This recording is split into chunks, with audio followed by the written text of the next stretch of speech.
Hello, welcome to Converging Dialogues. This is Xavier Bonilla.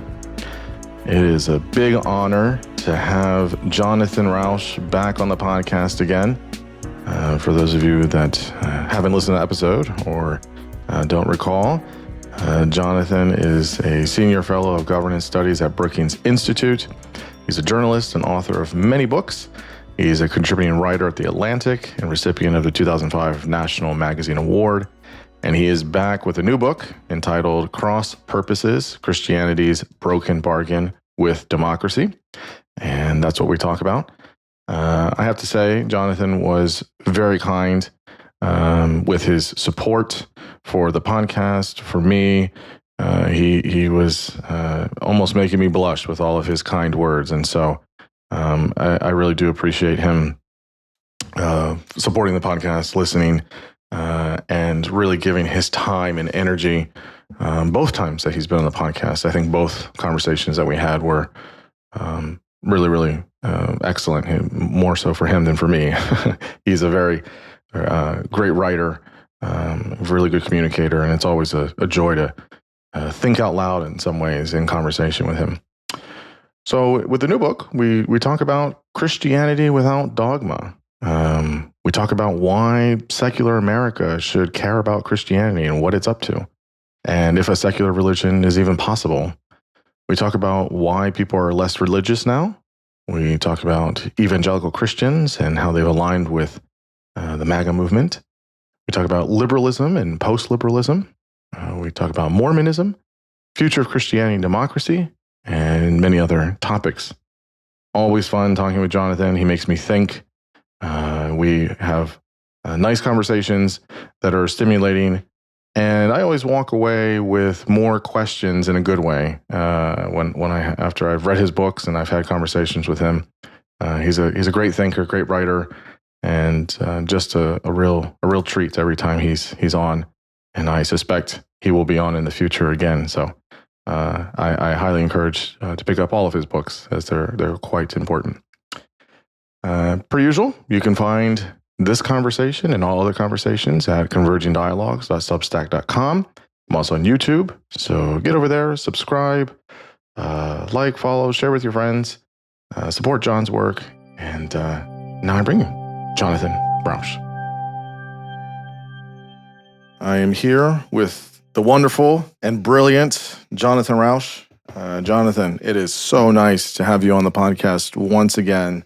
Last time you were on, we talked about your absolutely fabulous book, The Constitution of Knowledge. I love that book. I've recommended it to people, and you got a new one out, shorter but just as mighty, called Cross Purposes: Christianity's Broken Bargain with Democracy. And as I told you before we started, I read this in 2 sittings. It was really essential reading. So big thanks for coming on.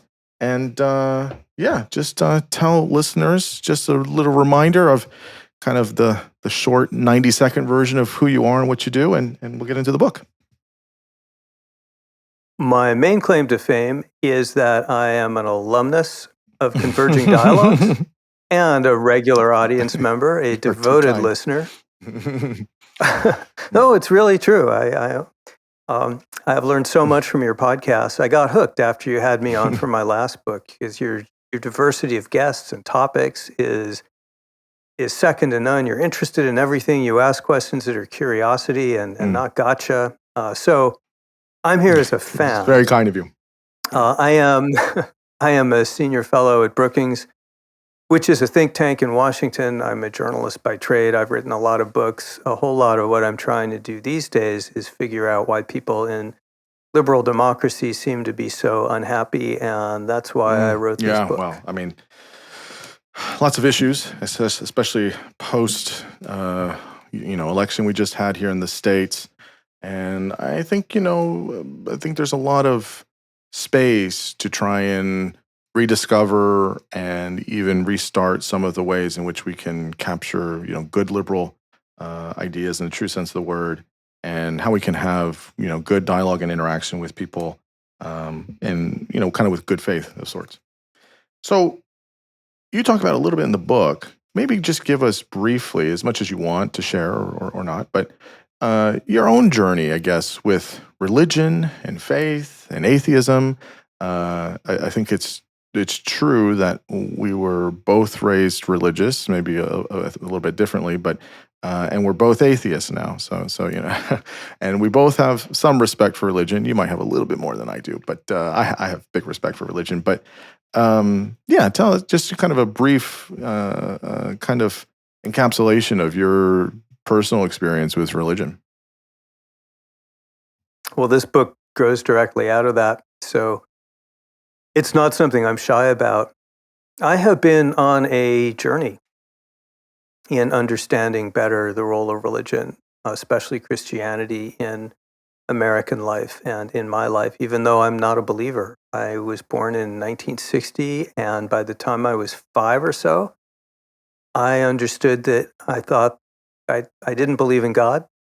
Never have. I tried at one point as a teenager, and it just didn't work. The whole idea of this, supernatural being in the sky that creates an unfathomably large universe, yet somehow looks and sounds like us and cares about what we do. That made no sense to me. I was gay, and that alienated me from religion in a big way, because especially in those years, gay people were denounced from the pulpit all the time. So I was someone who at age 18, when I arrived at college, had a very negative attitude toward religion, and especially Christianity, which I saw as hypocritical and cruel. Should add, I'm also Jewish. So, atheistic homosexual Jew, there was not much room for me in the world of Christianity as I saw it then. And then in college, I was paired up by the fates with Mark McIntosh, who was one of the most deeply Christ-like Christians I have ever mentioned. Not only brilliant, but deeply kind and very devout. He walked the walk of what it means to be Christian and didn't just talk the talk. And that became my first experience of understanding that maybe there was a depth to Christianity and something real there that was precious and important, that it wasn't, basically just an intolerant scam. And as I went through life, I became more interested in religion and Christianity. But then in 2003, I wrote the dumbest article of my entire life, for which this book is an apology. It was in the Atlantic, and it celebrated apatheism, which is a play on apathy and theism. And basically it said, isn't it great that America is becoming secular and no one cares about religion anymore? It's not like they're all atheists. It's that people just don't even bother with church or synagogue. And that's surely going to be an improvement because religion is so divisive and superstitious and dogmatic. And boy, was I wrong. Two things have happened since 2003. One is the collapse of Christianity, especially white evangelical Protestantism. And the second is the rise in despair, loneliness, social isolation, mistrust of institutions, as well as polarization, fierce partisanship, and the substitution of pseudo-religions and non-religions like politics and MAGA and QAnon, to say nothing of crystals and Wicca. And I have watched as our society has come unraveled and came to think that, boy, was I wrong. The crisis of Christianity has a lot to do with that. So here I am. Yeah, you outline it nicely. There's a lot I resonate with that. I'll just share it briefly. I mean, I've shared at different points, but yeah, I was raised fundamentalist, evangelical Christian. I was pretty Calvinist for a while. Before that, I was Methodist or some version of it. And so, did the Bible college seminary thing and, learned the languages and the exegesis and all that stuff. I mean, I was deep in it. And it was in seminary that I started to, I guess, study too hard and started saying, wait a minute, some of this stuff isn't really adding up. And there's all these internal contradictions, and less of the external ones. And so I did the 3-year journey from theism to atheism. And, I swung a little bit more militant atheist for a bit. And then I've kind of sort of settled in the middle. And I agree with you of sorts about Christianity. Something about Christianity in the United States, and maybe religion loosely, I'll use that loosely in the world, is it gives people and it gives societies and groups of people a structure. It gives them a system. It gives them some sort of a compass. It gives them a sense of community. There's a lot of positive aspects. I guess we'll get into it, but the hard thing about, and as I've talked to different people with, you can take the three big religions, Christianity, Judaism, and Islam, not to say anything of the other religions as well, dogma plays a big part in religion, the doctrines of faith. And these aren't suggested or seen as optional. And I find that that's always the challenge of, in a secular world or in a, quote unquote liberal world, there is seemingly some resistance, or there's some conflict between what we would say some liberal ideas and some of those dogmas or doctrines. And I'll just say I'll say it as a question. The question I have is, if you take out the doctrines or some of them, and you just get the good parts of Christianity in this example, is it really Christianity anymore? Is it something else? And that's the part I always question. What do you think here?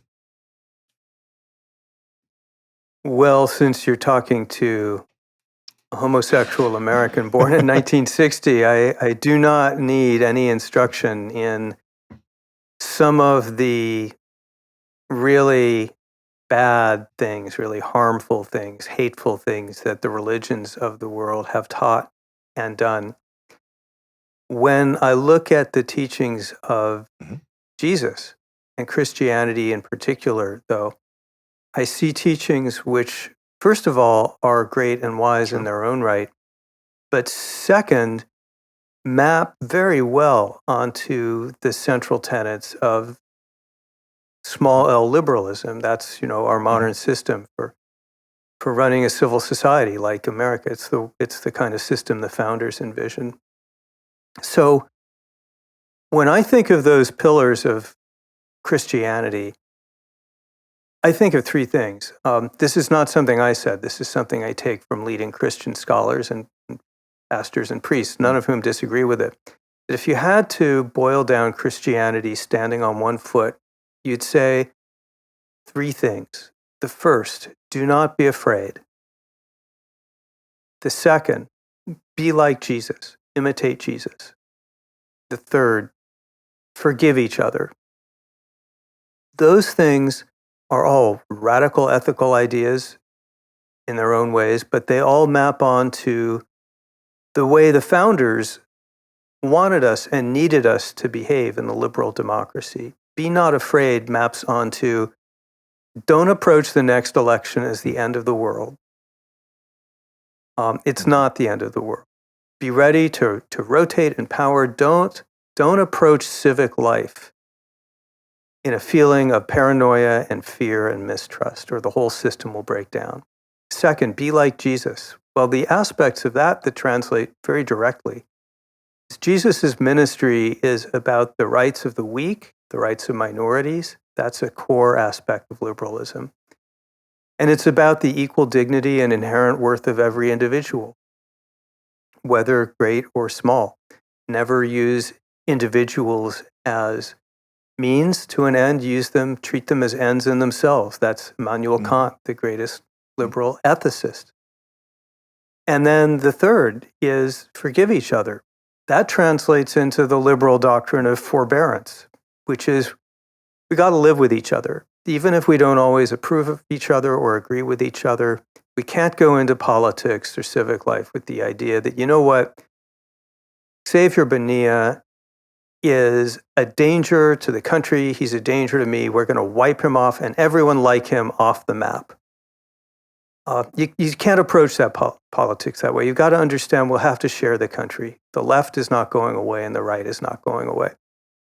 So my message to Christians, the message of this book is is not that Christianity has to become more like, I don't know, Madisonian liberalism. I'm saying Christianity can help save democracy if it just becomes more like itself, if it just elevates the central doctrines of Jesus' teachings. Interesting here is I have a question about audience a bit, so this will tie in there. You talk about these three types of Christianities, which I thought was really creative and clever in some ways. I really like that. You talk about thin Christianity, sharp Christianity, and thick Christianity. We'll go through them, but for thin Christianity, why should secular Americans care about the state of Christian America? Like, why don't we, people that are non-religious or whatever, they don't follow any religion or they have a different one or something. But for secular Americans, why do they have to care about Christianity? Like they're not religious. It's like, well, you guys do whatever you do, and that's your, that's for you and your camp to settle. I'm over here, the atheist or the agnostic, and I don't do organized religion. Or so why should secular America care about what Christianity is up to? Yeah. That's exactly where I came from, Xavier, for many years, which is, it's great. The religion can be, Christians can be out there doing those things, their thing. It has nothing to do with me. God bless them. It's a free country. And it turned out that here's what I thought that I got wrong. When the founders set up our system, Declaration of Independence, Constitution, all that follows from that, they stated very clearly that they were putting in place a process that, although necessary, was not sufficient. They all said, they really told us in no uncertain terms that a democratic republic has to be sustained by certain values, things like honesty, lawfulness, truthfulness, forbearance, civility. And they said that those virtues, they call them Republican virtues, they don't come from within the Constitution, from within the Congress or the courts. They have to come from outside.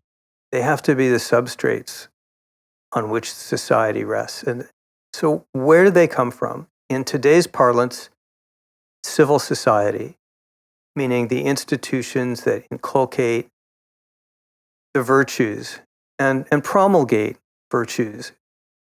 The founders also understood and said that they were not providing a system that would give us an overarching vision of the good life, a transcendent vision of morality.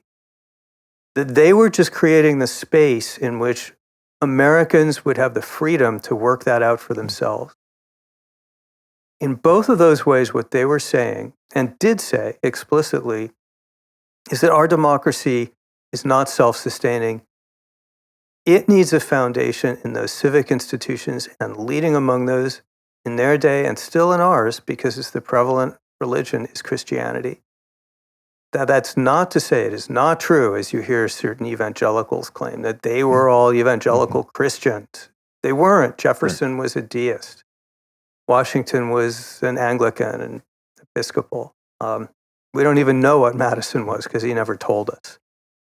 But what they did have in common is this understanding that there's a moral order to the universe, a transcendent order to the universe. And they also understood and said that that has to come from religion. So I come along. It's 2003. I write this article, very smug, saying, yeah, religion, fine, better off without it.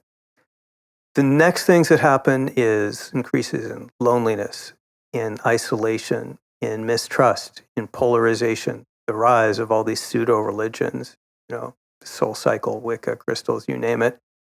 And then partisanship becomes a religion, and then we're at each other's throats, which is where we are today. And then I realized, so the founders were right. We have neglected, by we, I mean me, right? I mean secular Americans. We took for granted for too long that these values would just kind of take care of themselves. Let me see if I get this right. I like the way you're putting it. That in as we've I don't want to say become more secular because that's not quite right. But as we've let's say we've abandoned some of these Christian values and people have become more non-religious, let's say that. It's created a void or a space, sort of what you're saying with what the founders are doing. Like, we're going to create the scaffolding, the structure here, but then you've got to have virtues that fill in that space. And when you take out some of the underpinnings, let's say, of Christianity in this case, of certain morals or ethics or civic duty or how to treat people, then you have a void. And then all of these sort of negative kind of machinations appear. And then it becomes filled with all of these inadequate and harmful surrogates, such as partisanship, such as all of these other kinds of groupings that we follow. And those become our new sort of religions that is a sort of a replacement of sorts, maybe not intentionally, maybe not overnight, but over time. And this, as you were saying this, I was thinking of this as what you're describing sounds a bit more on the group or societal kind of thing as adhesive to hold things together, and less of people's individual beliefs. Is that sort of what you're saying here? That there's this void, it's been filled by all these kind of negative things just by happenstance, and that as a society or as a group, we need some of those kind of values that, in this case, Christianity gives to keep us together from spinning off into some of these very pernicious types of mindsets or groupings or collectives. It's a very perceptive and challenging question. You're referring to what's sometimes been called the God-shaped hole hypothesis, which is that we have a hole shaped like God, of course, and that in this vacuum, other substitutes rush in. So there is this view that we've heard from some people, the late Irving Kristol, for example, which is kind of like, well, I'm not a believer and religion's probably false, or at least it's a little weird, but it's a good thing those other people believe it because it holds society together. And that's not the view I take, this kind of purely instrumental view that, well, it's a good thing all those people are fooled. Far from it. It's not just a matter of social convenience, because what I say in the book is that there are two really fundamental needs that most people have. Not everyone, your mileage will differ, but there are these fundamental needs that individuals have and that groups also have. Both. It's both. It's not either or. And one is morality, and the other is mortality. So mortality is the problem of death. What is our significance? Why are we here? Is there a purpose? Or are we just a clump of cells that comes together randomly for a short span and disappears just like that? Nothing less, no human significance. That leads for many people to a kind of a void, a nihilism.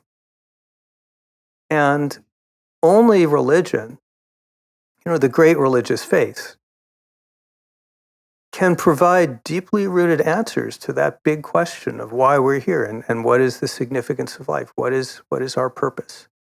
And they all do that. And the second is morality. And that's the equally deep question of how can we really say that anything is right or wrong in a fundamental anchored way? Not just my preference, not just what my culture does, but in a profound and anchored way, difference between right and wrong. And once again, humanity's answer to that, devised over the 200,000 years we've been a species, has been the great religion, because they all have answers to that question. Now, I'm an atheist. I don't believe they have the right answers. I don't believe those particular answers. But I also don't believe that people like me can answer either of those questions. We just can't do it. If I take all the best arguments that all the greatest minds have thought of, all the people you talk about, Locke, Kant, and Hume, and Adam Smith, and John Stuart Mill, Jeremy Bentham, on and on. You throw them all in a big bucket, you get maybe 2/3 or 3/4 of the way to some kind of account of morality and mortality, but you can't get all the way there. And so I think that's a fundamental human need. And it's an important need. And we need religion to do it. And if it doesn't, no one else will. Let me take that a little further. Yeah, you're squinting a little bit. I haven't totally sold you yet. Not quite. I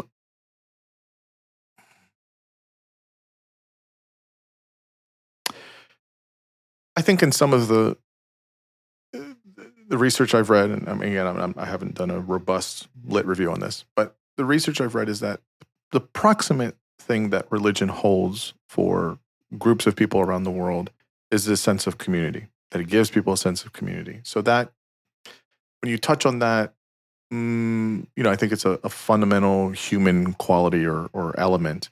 I think it's, in my view, I think it's pushing on the high sociality that humans have as an evolved species in this framework. And so I think it's saying, yeah, we band together and we got to have something that keeps us together. And mortality and morality, I like that. I think that's right. How do we live and what happens after we live? Okay. I think there was this book I read, and it was a theory. It came out probably 15 years ago now. I talked to one of the authors here on the podcast, and it was about denial and how we have this evolution of denial. And yeah, this is kind of book. Self-denial. Important book. It probably evolved. And I think there's the world we live in and the world that maybe we could live in. And for me, the thing why I'm not completely convinced, it's not because I think certain religions are right or wrong in the kind of, trueness of them, if you will. I don't really care so much about that. It's more of, I feel that sometimes, and again, I don't have a fully concrete answer on this, but it seems to me that the true human or the true humanism is that each person sets out to try and find their value system, their way of doing things, and that they own it and that they know it. And I think you obviously can't erase cultural context, environmental context, history, things like that. So a lot of this will overlap. I find that religions give you the out. They give you the shortcut. They give you I'm going to let go and let God. It's all in God's hands, or, these types of things. I know where I'm going when I die. And I got to do this and this and this. And if I don't, I just pray and ask for forgiveness, or these types of things. And I think that's kicking the can down the road for some responsibility for our actions and behaviors and beliefs and how we treat others. And in some ways, I find, so this is why I'm not fully convinced. Yes, I will agree that many of world's religions, this is sort of on a dogma piece of it, promotes, I think if you take the teachings of Jesus or the Prophet Muhammad in some ways, many, many good things about, these are kind of wise teachers, things about humans, what they know. And there's people before and after them as well. But I do think that there are other things in these structures that give people some safety that are deeply anti-human. And I don't want any of that. And I think the thing about that is we don't have all the answers, and that's okay. I think sometimes some of these elements of religion prove to be a bit of a farce, a bit of some denial to make us, live life with less anxiety and to feel like I know where I'm going, I know how to do these things. And so the question I have that I ask myself is, people are tired. People are doing things in their life. They don't want to have to do all of this like deep philosophical thinking and self-reflection where it's really, really anxiety provoking and like, well, goodness, what if I don't go anywhere when I die and I never see my loved ones again? Or maybe there isn't a wrong way to do things. What would that mean? And all these things. And I think sometimes it's like overload and people are like, nope, I don't want to even go there. And the religious structures do hold people together. They do provide community. They do give a sense of relief. But I do think that there are some ugly parts of that as well that are still anti-human and don't really help people find it for themselves. It just gives the heuristic of, yeah, here's some ideas for when you die and how to live well. Again, I haven't even made the truth claims about it. It's more of the idea of how people decide to live or not. So that's sort of my reticence of jumping on board here. What do you think about what I said?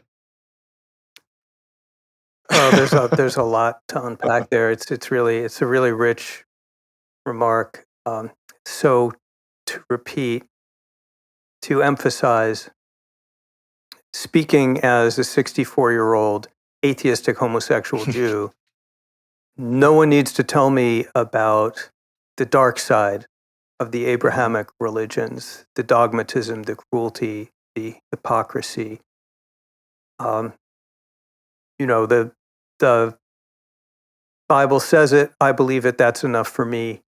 Crutch-like thinking that oversimplifies and flattens the world.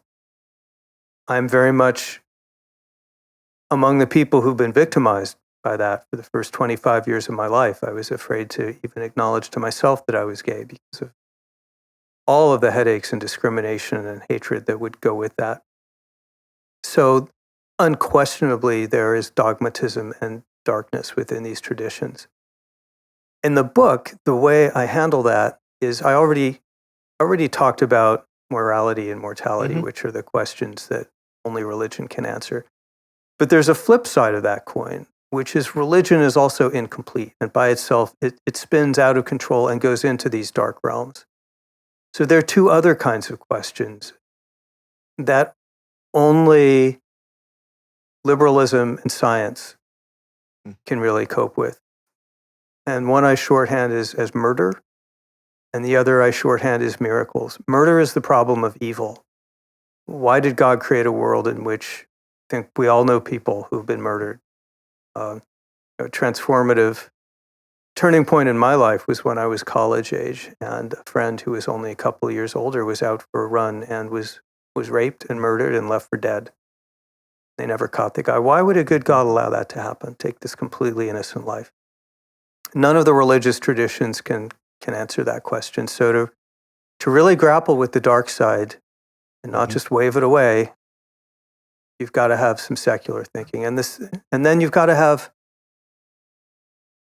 do away with magic. The thing that the spiritual traditions do, which I can't accept, is invoke miracles, spiritual beings. If they can't answer a question, they fill it in with something they just made up, never mind that it disobeys the second law of thermodynamics. So in order to have disciplined thinking and create a coherent view of what reality is actually like, not what we wish it were like, but what it actually is like, you've got to rule out the magic and miracles. So somehow, you've got to have both of these worlds, which are in constant tension, but both incomplete. You've got to have them together, the secular liberal world and the world of faith.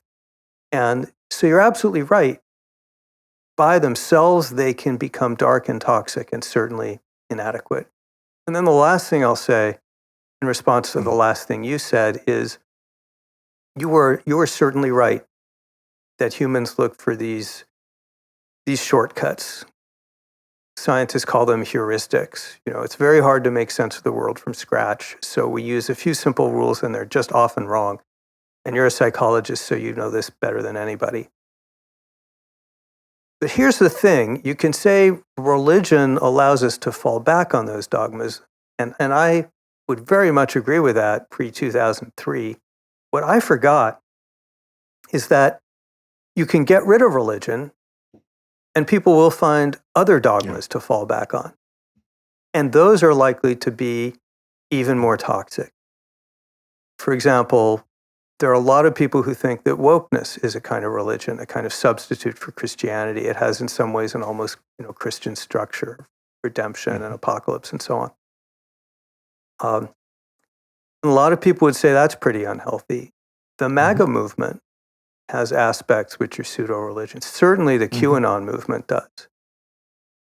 And stuff like that doesn't have behind it the many, many centuries of building liturgies, literatures, moral structures, having debates. They are less open, I think, to real thought and to real wisdom than the religious traditions are. So religion ain't perfect, but is it better than the alternatives? This is where I think I was wrong. Yeah, I think for most people, it is.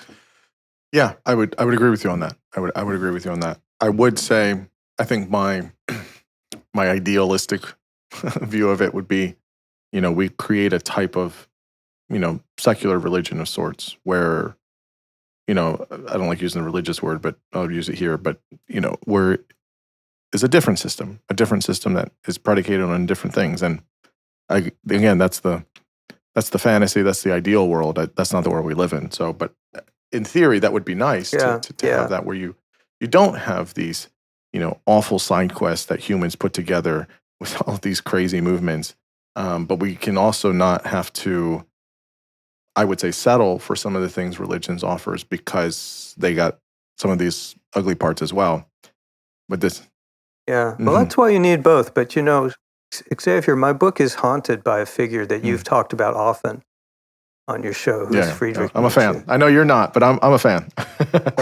I am definitely not a fan in the sense that I think there's a lot that's repugnant about his world. But I am a fan in the sense that he's the first and still the greatest to grapple with what's the meaning of civilization without God.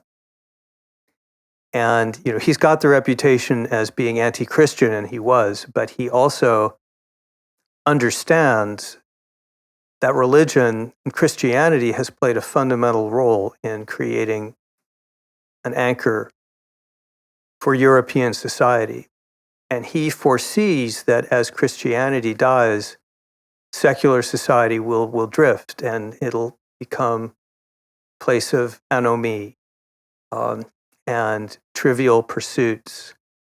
And his conclusion from that is that it's a little bit like what I think maybe you were alluding to earlier, that we should all go out, or at least the most talented of us, the elite among us, should go out and explore life, live it to the hill, and develop our own visions of morality.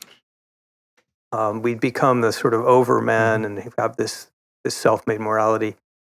And that turns out to be, I think, a very, very wrong answer. Because most of us, especially the smartest of us, who go out and try to reinvent morality from scratch, come back with some really terrible ideas. Yes, I would agree. I would agree with you on that. I actually go a little bit further. I think he understood maybe the clearest out of anybody how religion, Christianity specifically, really did keep people together. And when you don't have that, people drift. I think he understood it very clearly. I mean, he said some tough things about Christianity, but I think it's because he understood it as doing that. And I agree with him about that, the Ubermensch, the Overman, all that stuff. And I've thought about it and talked about it. I think the thing that I get to is where I stated it is when you have 8 billion people on the planet, not everyone's going to do that. Whether they should or shouldn't or whatever, it's just not going to happen. That's the reality we live in. And so kind of to your point here is, so what do we do, right? So let me ask just a few things, kind of some of the things you mentioned in the book. I'm curious about your thoughts on this. So you mentioned, you cite a lot Pew Research. I love Pew Research. Pew Research, great people. Shout out to Pew Research. We have become more secular, or excuse me, I should say, let me correct myself. We have become less religious. Why?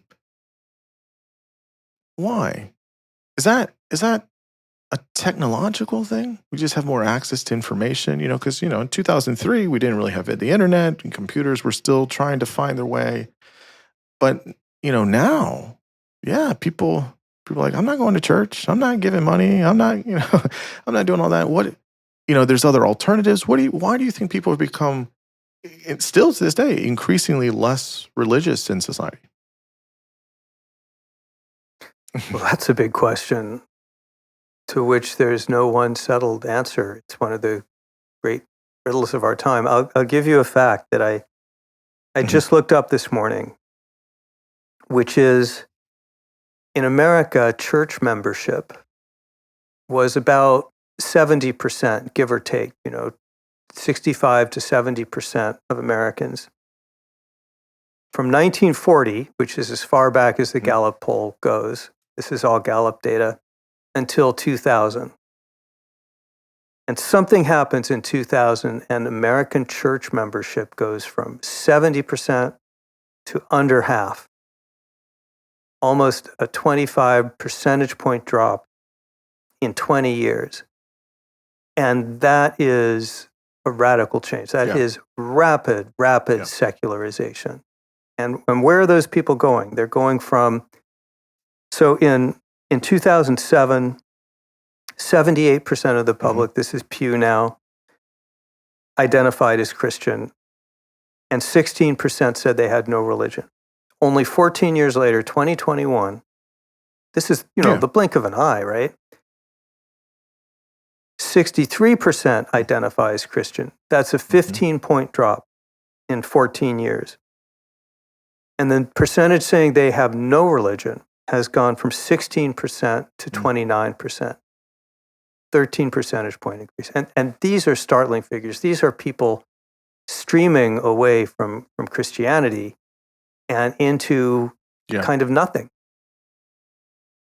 So what's accounting for that? Well, where to begin? But lots going on, and I don't understand or know about it all, but you've got everything from cell phones to the broader distrust in institutions that comes from generational change. But I think two things, maybe two words for the same thing, have been super important. And those things are politicization and secularization of the church.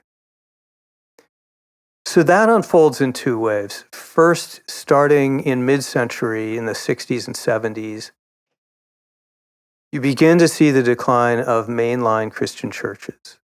Those are your Episcopals and so forth, Episcopalians. And they fall rapidly, and a lot of sociologists think it's because they secularized. They drifted away from teaching God and the Bible and having a distinct culture to teaching the social gospel, a more political view of the world. And they gradually blended into the social environment around them. So they weren't asking much of followers, and they weren't giving much to followers. So they just kind of became faith-based charities, and people drifted away. They didn't offer the things people need. So around 2000, evangelicals, white evangelicals, are super smug, because they are growing like gangbusters, and they're saying, look, see, what people want is the harder, tougher religion. It's more demanding, and it's based in Scripture and the Word of God, and we don't drift. And then they follow, in the years since 2000, the exact same course as the mainline churches, to the point where they have now declined, according to Pew data, to the same low number as the mainline. Only 13% of Americans identify as evangelical. That's from almost a quarter in 2006. And it turns out, if you look at them, they went through something similar, which is secularization, politicization. They invested more and more in the culture wars and in aligning themselves with Fox News and the Republican Party.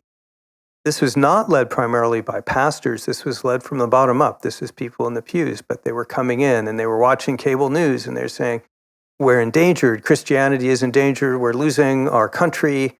We're losing our values. Our kids are going to come home and have a sex change without telling us about it, and demanding that the church enter the culture wars and align itself with politics, and it did.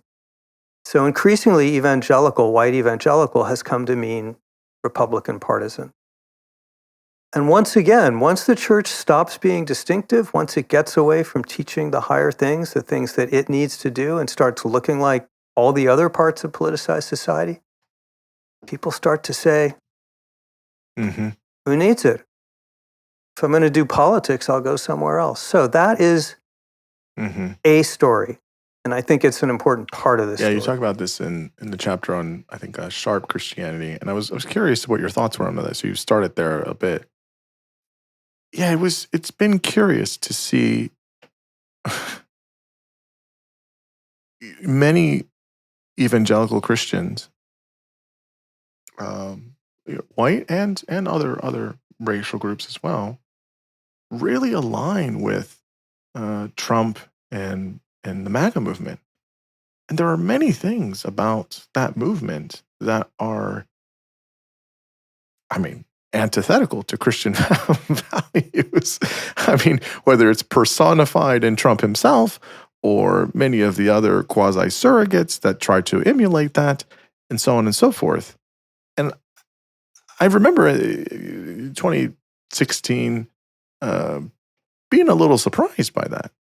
It's like, okay, I get sort of the move towards Republicanism or the Republican Party, but hey, you can't.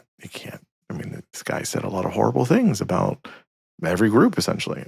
That's not Christ-like, and the guy obviously doesn't know, his Bible and all these things. And I've slowly sort of seen kind of the alignment there, but it still is a bit puzzling, I guess. And so, because more than a bit. It's I'm just so obvious because that you could just open up the Bible. You can open up many people that have written about it and the context, and it's so obviously diametrically opposed to the teachings of Jesus and the Apostle Paul, and even in the Old Testament. So you're talking about in the book. What do you make of, as you've thought about this, about that? Full alignment. Obviously not everyone that's evangelical Christian is aligned with it, but a majority so. 80%. What do you make of this? Of white evangelicals supported Trump. Well, for my Christian friends, a lot of them, the ones who are not involved with MAGA, it's heartbreaking. And they see it the way you do.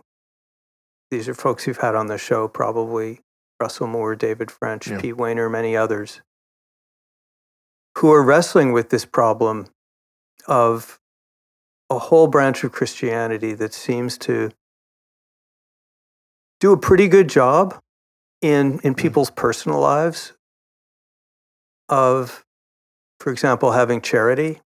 If a hurricane hits in Asheville, the churches are still there, and they're wonderful, and they still do a lot of good works. But then when it comes to the public square, when it comes to interacting on social media or in politics, they flip right over.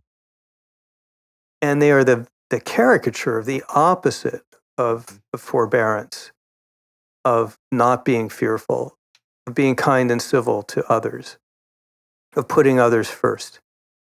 So there's this huge divide that's open. I think of it as the new wall of separation between personal Christianity and civic Christianity, where they're behaving in opposite directions, or as David French so memorably put it, the idea is, I may be an asshole on Twitter, but you should see me in the soup kitchen. Sounds like David. And as David points out, and as many other Christians point out, that's not the vision of Christianity, right? It's a unified garment. You're supposed to be Christian in all your walks of life and not treat people like crap and be a hater and a troll in the public part of your life. So what happened here? It seems like a lot of what happened is that the alignment of white evangelicals with Republicans is not new. It starts in 1980 with Reagan. The last Democrat to get majority support of white evangelicals was Jimmy Carter. And you had the birth of the moral majority, and Christians got very involved in politics, as is they have every right to do. But they thought, understandably, but wrongly, that Christians could influence politics more than politics would influence Christians, and underestimated the extent to which throwing in their lot with a political party, a partisan agenda, and the kind of things that go along with pursuing partisan politics would also backflow and change Christianity itself. That's been going on for many years. It's been increasingly true that evangelical has become kind of a synonym with politically, this is white evangelical, with politically conservative and aligned with the Republican Party. That's not new, but what is new is the embrace of the figure of Donald Trump and his MAGA movement, who, unlike, say, George W. Bush, for example,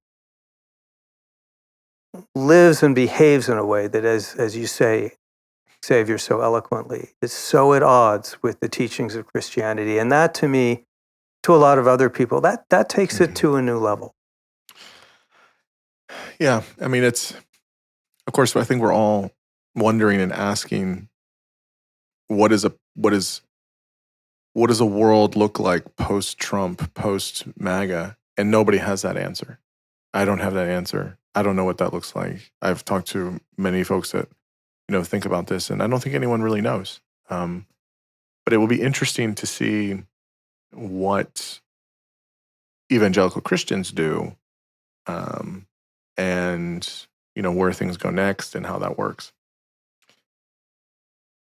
Yeah, one of the complications is that there's evidence that the complexion of the white evangelical church has itself changed as a result of what's happened in recent years, so that people who are there for the Christ-like aspect, the more spiritual aspects, have filtered out into non-denominational. And increasingly, people who are actually not very interested in the message of Jesus Christ, but do identify as Republican partisans and conservatives, cultural conservatives, have filtered in. And as a result of that, the percentage of white evangelicals who are regular church attenders has dropped very significantly. So it seems like the very people inside the church have become more like political people. And where does that lead in 20 years if that continues? What if, if Christianity becomes a brand, a synonym for partisan? That's a good question. Yeah, I hadn't thought about it from that perspective, but I think there's some troubling potential there. I want to ask about, you gave a really interesting example with the Mormon church. So I want to ask about that. But before we do, I do want to ask, because, I'd be remiss to not ask you about liberalism a little bit. We talked about it a little bit last time we were on here, but you talk about liberalism, different from classical liberalism, things like that. And then you talk about post-liberalism and some of its inherent challenges. I had a really nice conversation. So I talked to Sam Moyne. He writes about liberalism. He talked about Cold War liberalism. I talked to Alexander Lefebvre, who wrote Liberalism as a Way of Life. Really, yeah, that was a great conversation. Yeah, important book. Absolutely lovely. His book was very readable and very good. And we had a little bit of some disagreement as well. But he's so sharp on this on liberalism. So I want the John Rauch contribution to this conversation, right? So how do you see liberalism? How do you define it? One thing I hear a lot, so maybe we can tag it here, is many people say, well, these labels are changing now. They don't mean what they did before. And they're just pointless. We don't even have to talk about this anymore. Wait, liberal, conservative, whatever. Everyone, means something different by it. And while that may certainly be true, they've evolved, they've changed, people have different meanings. There is something to the meaning of words and concepts and, kind of branch of ideas. So how do we think about liberalism? What's your opinion on it now? And post-liberalism and what that looks like and some of those elements currently as well. Well, defining liberalism is something that could take us a couple of years because it's such a big, rich field. But I think this is small L liberalism, not liberalism in the sense it's often used to mean left-wing or progressive. This is traditional liberalism. And I think actually the most straightforward way to define it is it's the vision of the founders of this country, which is it's based in a concept of individual and minority rights that are fundamental and non-alienable. It's based in democratic rule, but under principles of rule of law and constitutionalism.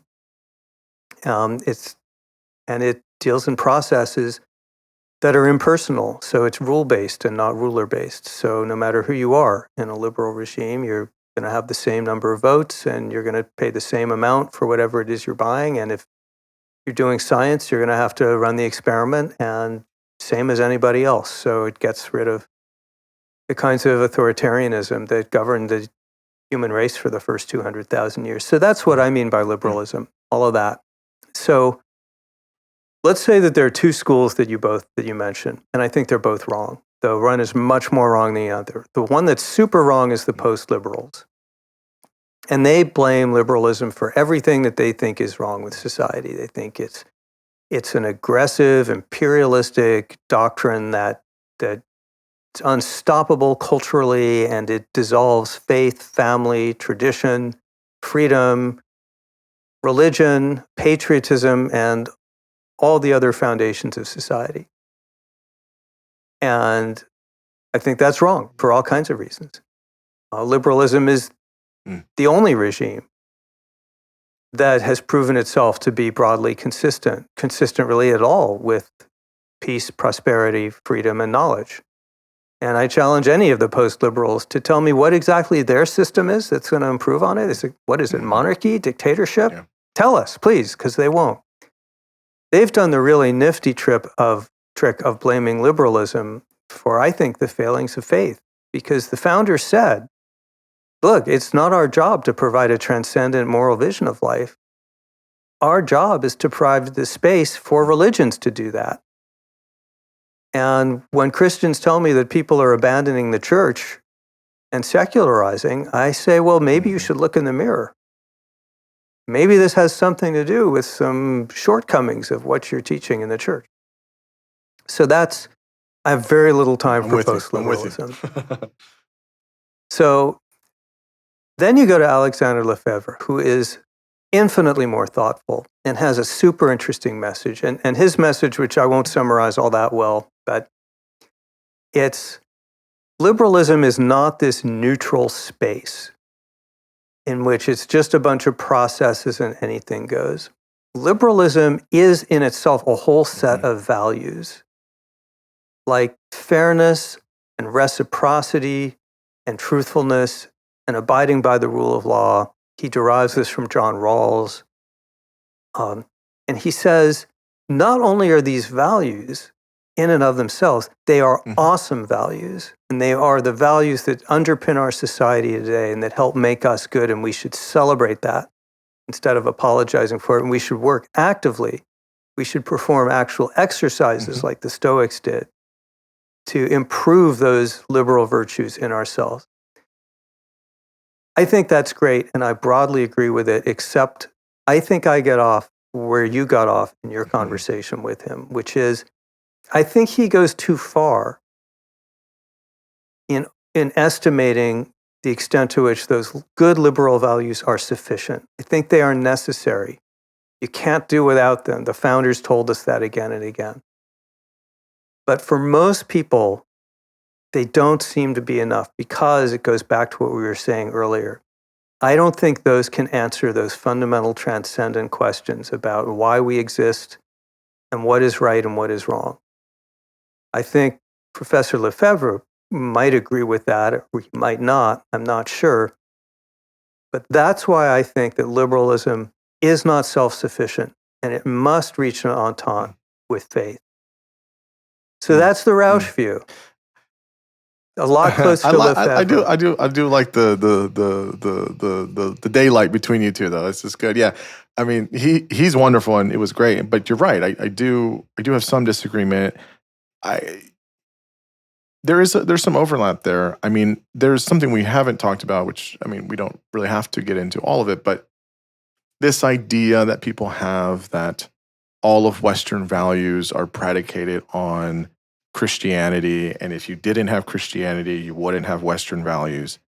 And while, I've talked to Tom Holland, he's great from the historical vantage point, Dominion's a great book and all that, and I certainly will concede, I talked about this with Alex as well, is yes, absolutely, there is impact and influence, without a doubt. I mean, with Christianity spread in the first couple of centuries of this millennium, but I don't think that Western values only come from Christianity. I think they can come from a type of secular humanism as well. That may have influence or impact. Of course, we're all a product of our history, environment, and culture. I get that. But I do think some things do stand outside of that. Now, if you hard press me on that, I'll kick the can and say I need to think about it and say which is which, because that's a lot of parsing out and dissecting. But I don't think, I'll just be a secular Christian. I'll just Jesus without the mess. I'll take the good values and all these things like we were discussing before. And some people say that. They'll say, well, I'm a secular Christian. I don't believe any of that nonsense dogma, but I like all the things that we get, such as, liberal values. I don't go that far. And I think, if I recall, he was a little bit closer on that. Not maybe 100%, but, and so that's where I kind of get off the ride on that. So I don't, maybe you do see a little bit of that, or maybe you're somewhere between, I don't know, but. No, I don't really even engage this debate about whether we have modern science and modern economics and modernity, if not for Christianity, and whether it could have grown out of some other faith tradition, and whether it arose in the West only because of Christianity, because I don't know how you would settle that question, and I don't even think it matters. Whatever is the mix of ingredients that led to the revolutionary ideas of John Locke and the founders and the liberal tradition, we got them, and we're very fortunate to get them. But they do have to coexist. They do need support, external support. You say, I think in the book, there's an alignment, I think is how you phrase it. Yeah. Alignment, yeah. I say that I'm not suggesting that secular democracy and Christianity need to be allies. They're meant to be in tension. But they do need to be reasonably well aligned. If they're pulling apart in opposite directions, that's a crisis for both. And I think that's exactly what's happening right now for all the reasons we've discussed. So let me ask one kind of final question before we end here. Kind of one big one is, you give the example of the Mormon Church as a kind of this, what you call thick Christianity, as a model for maybe a more mainstream Christianity. It was interesting. I never thought of it in the way that you described it, so I'll let you lay it out. But a little bit broader is, we've been talking about Christianity, but maybe some folks are listening here and we're like, well, hey, I live here in the U.S. and I'm Jewish. I'm an Orthodox Jew. Or hey, I'm Muslim and I live here. Or I'm Buddhist, or I'm a Hindu. Why are we talking all this Christianity stuff? Like, that's not the only religion out there. So I guess, why do you feel, or you emphasize, I guess, Christianity as opposed to maybe other religions? And why do you give, I guess, this model? Again, it's a model. It's not you're saying like it's the way. It's just an idea of how the Mormon branch of Christianity is maybe a kind of example of a kind of mainline or mainstream form of that in our society. Well, two things there, so I'll take them separately. The first is, why only Christianity? And then the second is, why Mormons? So why only Christianity is, it's like when you go duck hunting, you go to where the ducks are. And so my motivating question behind all of this is, we're the richest and freest and safest society that's ever lived. Why are people so unhappy? Why so polarized? Why so divided? Why so mistrustful? Why is government breaking down? Why do people feel that there's so little that's safe and reliable. And I don't think that's because of a failure of Judaism, where 2% of the population, or the failure of Islam, or the failure of Hinduism. The defining religion, the founding faith of this country, like it or not, is white Protestant Christianity. And that's where the crisis is right now. That's where you see the alignment with partisan politics. It's where you see the embrace of very unchristlike behavior. That's where you see this misalignment forming between the demands of a liberal democracy on the one hand, and I would argue the demands of Jesus Christ in the same direction, versus the demands of culture war, polarization, and all of that. So I'm hunting where the ducks are.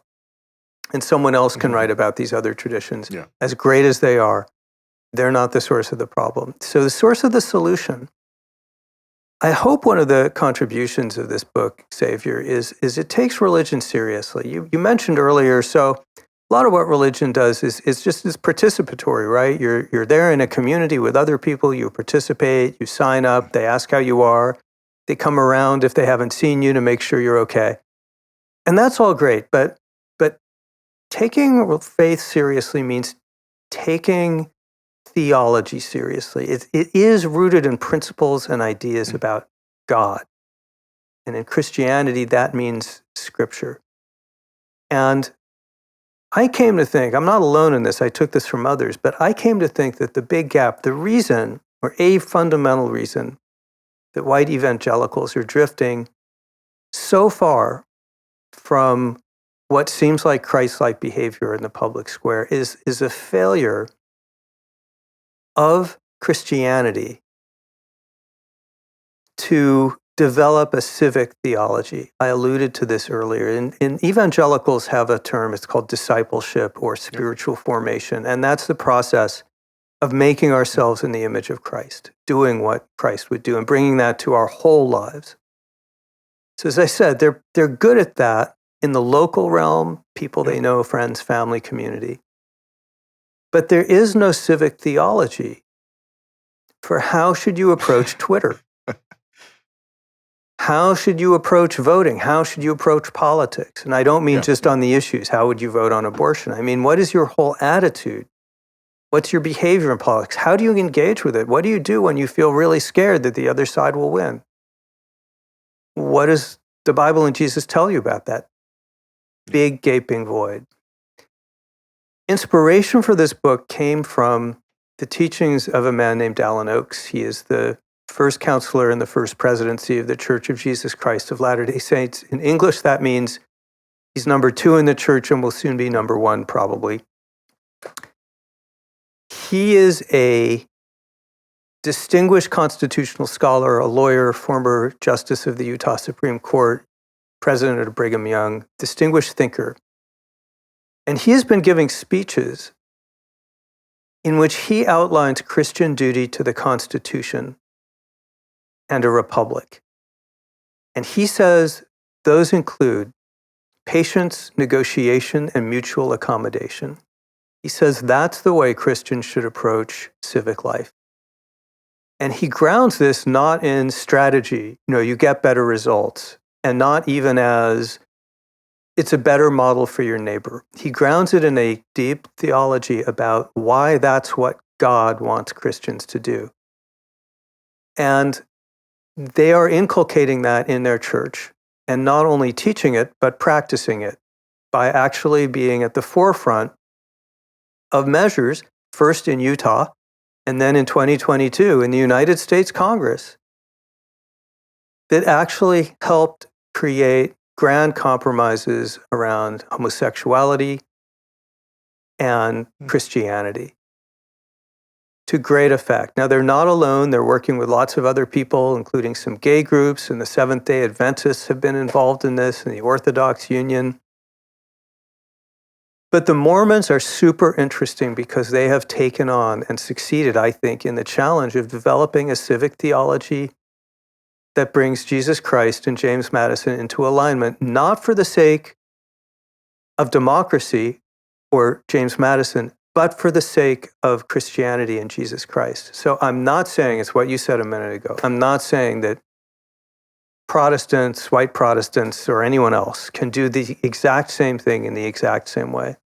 But I am saying this is a thick church, meaning it's a very demanding one. It demands a lot and gives a lot. A tight-knit community, very conservative, overwhelmingly white. In those respects, it looks just like the white evangelical church. Yet it's taking this radically different countercultural attitude toward its relationship to the Constitution. And I'm going, that's the right idea. And there is so much in Scripture that Christians of all kinds can elevate that would not only make Christianity more in tune with liberal democracy, but would make it more in tune with the teachings of Christianity itself. Yeah, it's very interesting. Yes, I thought about that chapter a lot, and I have some small disagreements, but I think generally the general gist of what you're saying, I do really resonate. I was like, oh, I hadn't seen it that way, and so that was really great. Final question: what do you feel more generally is a healthy future for the United States that maintains a separation of church and state as the founders wanted it, but as you've talked about in the book and here, has a healthy alignment with secular liberalism and religion? What do you think is kind of the way forward? Well, that's something I ask my Christian friends because I'm such an outsider. I think I've sort of in this book, I've tried to toss the ball to them and say, here's the challenge. How can Christians meet the challenge? And some are. There's some people you've actually probably had on your show. For example, there's a project that David French, Russell Moore, and Curtis Chang are doing. It's called the After Party Project. And they've asked themselves this very question: how should Christians address politics? And they've developed a whole curriculum and a whole program, which they're spreading, they're evangelizing to small groups in churches across the country. It's not partisan at all. It doesn't tell you how to vote or anything like that. But these are Bible-based teachings about how we can approach our fellow citizens in a Christ-like way.